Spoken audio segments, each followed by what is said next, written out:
मोल प्रभाज बराबर क्या होता है? एकदम भी अरे हल्ला नहीं करो, ठीक है ना? हल्ला करेगा तो इस सबको भी दिखा देना भाई।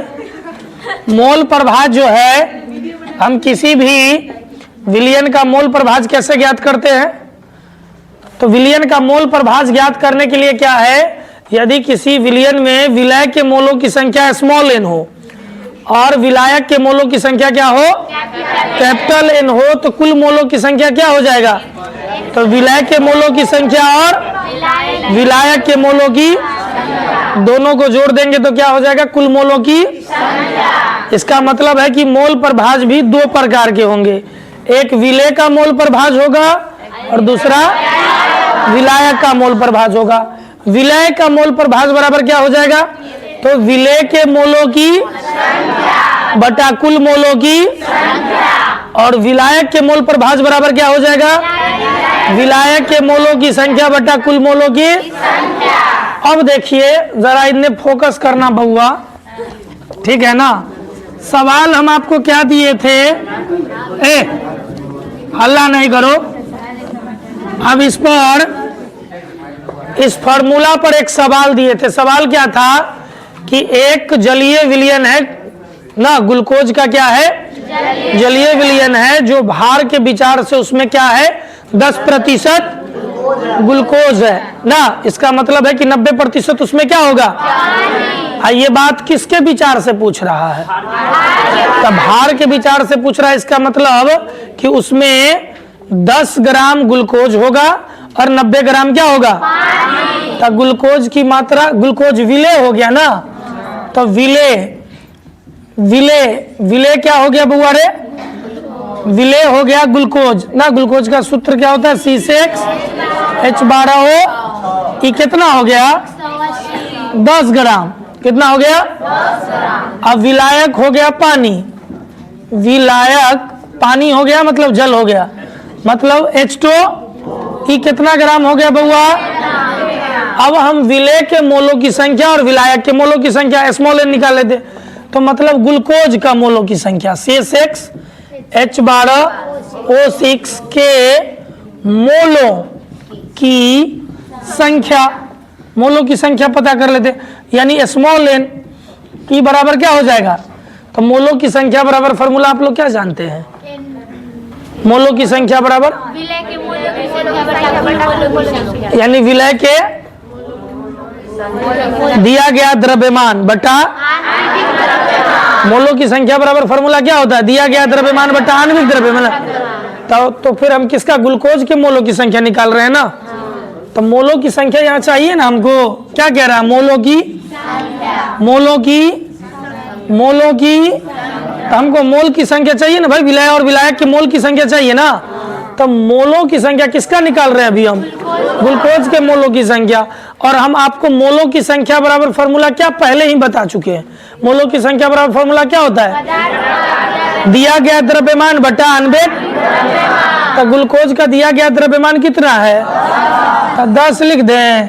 और ग्लूकोज का आणविक द्रव्यमान, क्योंकि परमाणु द्रव्यमान का योग होता है, आणविक द्रव्यमान बराबर क्या होता है? तो परमाणु द्रव्यमान यहाँ देख रहे हो ना, कार्बन है, हाइड्रोजन है, ऑक्सीजन है। कार्बन का द्रव्यमान होता है 12, 6 गो कार्बन है तो 12 6 72 हो जाएगा। हाइड्रोजन का 12 गो है तो 12। ऑक्सीजन का द्रव्यमान 16 होता है, 6 गो है तो 96। सबको ऐड कर देंगे तो कितना आ जाएगा? तो ये कितना हो जाएगा? 10/180 ग्राम से ग्राम क्या हो जाएगा ना। इसको काट देंगे तो कितना आ जाएगा? 1/1 में 18 से भाग दोगे कितना आया? 0. क्लियर? ये किसका आ गया?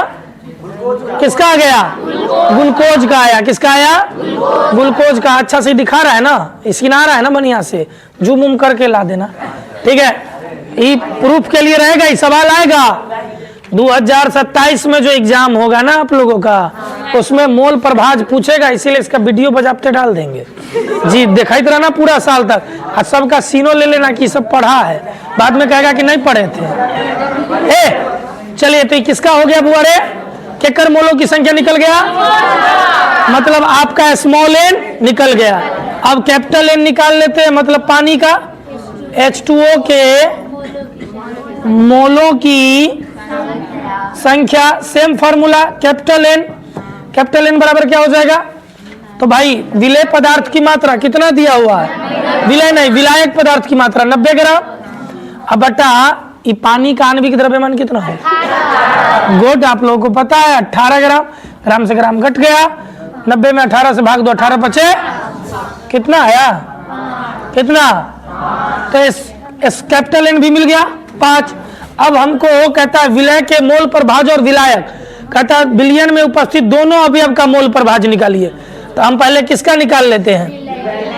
तो विलय मतलब ग्लूकोज का ना, C6H12O6 का क्या? मोल प्रभाज।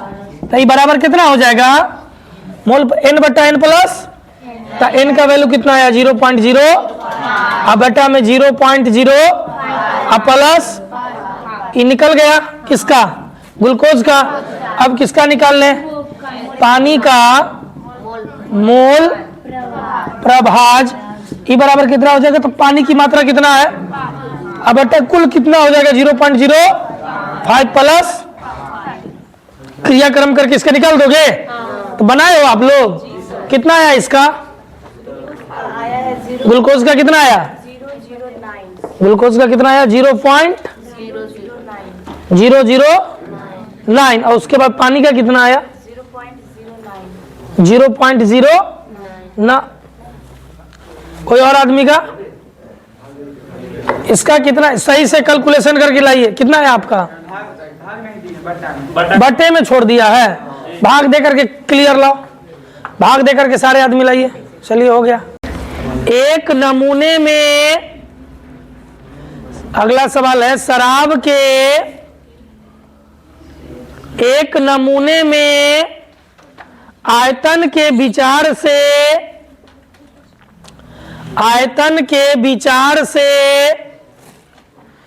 3.5% एथेनॉल है।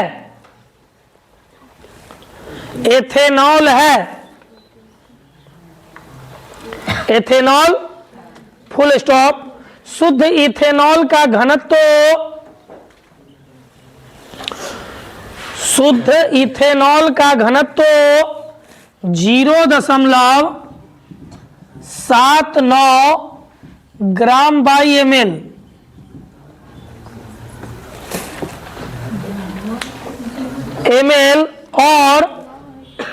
और जल का घनत्व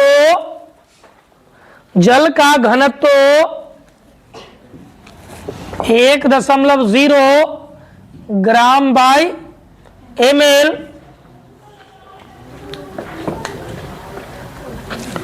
इसका मतलब वो क्या हुआ?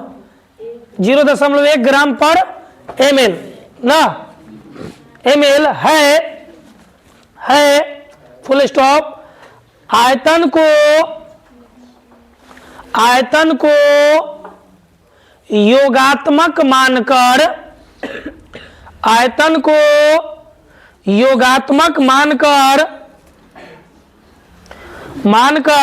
शराब में इथेनॉल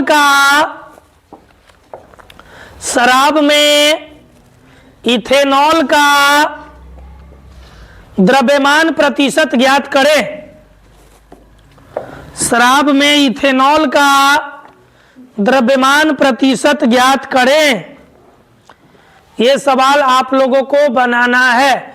क्या ज्ञात करना है? द्रव्यमान प्रतिशत पढ़ाए थे ना। द्रव्यमान प्रतिशत बराबर फॉर्मूला क्या होता है? बोलो। पदार्थ का दिया गया द्रव्यमान बटा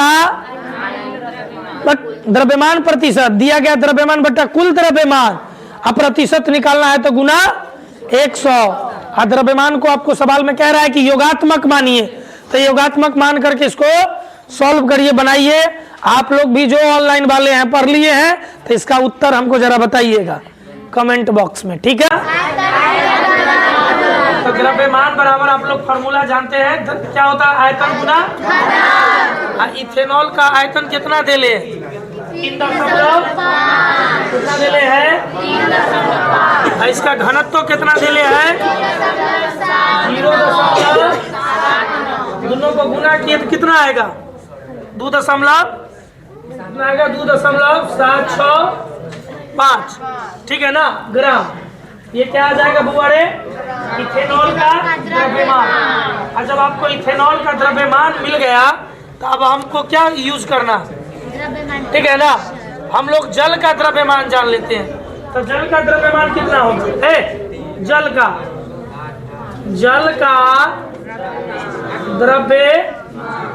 जल का द्रव्यमान बराबर भी, फिर द्रव्यमान बराबर क्या हो जाएगा? वही फॉर्मूला, आयतन गुना जल का द्रव्यमान कितना है?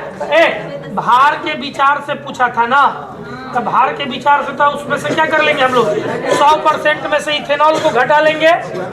तो 100% में से इथेनॉल को घटाएंगे, कितना था इथेनॉल? इथेनॉल कितना था? 3 पॉइंट। 100% में से 3.5% घटा लेंगे तो कितना बचेगा? 96.5। तो जल का आयतन कितना आ गया? जल का आयतन कितना हो जाएगा? 96.5। कैसे लाए? तो भाई जो 100% ना था, बिलियन कितना था? टोटल बिलियन कितना था? बिलियन ना कितना था? 100% मतलब 100 ग्राम। इस 100 ग्राम में से कितना को घटा लेना था? 10। तो कितना आएगा? 96। तो जल का आयतन कितना आ गया? 96। गुना जल का घनत्व कितना? 1.0 को कैलकुलेट करेंगे कितना आ जाएगा बुआरे? 96.5। 1 से गुना करेंगे उतने ना रह जाएगा, 96.5 ग्राम। तो ये किसका मिला? ये किसका द्रव्यमान? इथेनॉल का। ये किसका द्रव्यमान? अब हमको ज्ञात करने के लिए कहता है शराब में इथेनॉल का द्रव्यमान प्रतिशत। तो द्रव्यमान प्रतिशत बराबर क्या हो जाएगा? बोलो। तो इथेनॉल का द्रव्यमान बटा किसका? जल का द्रव्यमान गुना 100 ना। तो हम लोग निकाल लेते हैं क्या? द्रव्यमान प्रतिशत। द्रव्यमान प्रतिशत बराबर एकड़ द्रव्यमान। कितना है इथेनॉल का द्रव्यमान? बोलो। बटा में कितना? किसका? जल का कितना आया? 96। गुना में प्रतिशत। हम आपको दोनों बोले थे ना, अगर नॉर्मल पूछेगा तो 100 से गुना नहीं करेंगे, अगर प्रतिशत में पूछेगा तो क्या करेंगे? गुना 100। क्रियाक्रम करके आंसर ले आइएगा। क्रियाक्रम करके आंसर कितना आएगा? 2.86 ना 86 प्रतिशत आएगा। आप लोग क्रियाक्रम करके आंसर ले आइएगा। इसका गुना भाग करके क्या करिएगा? आंसर ले आइएगा। ठीक है ना? कोई दिक्कत? बनाइए सवाल, मस्ती करें। ठीक है, बाय बाय।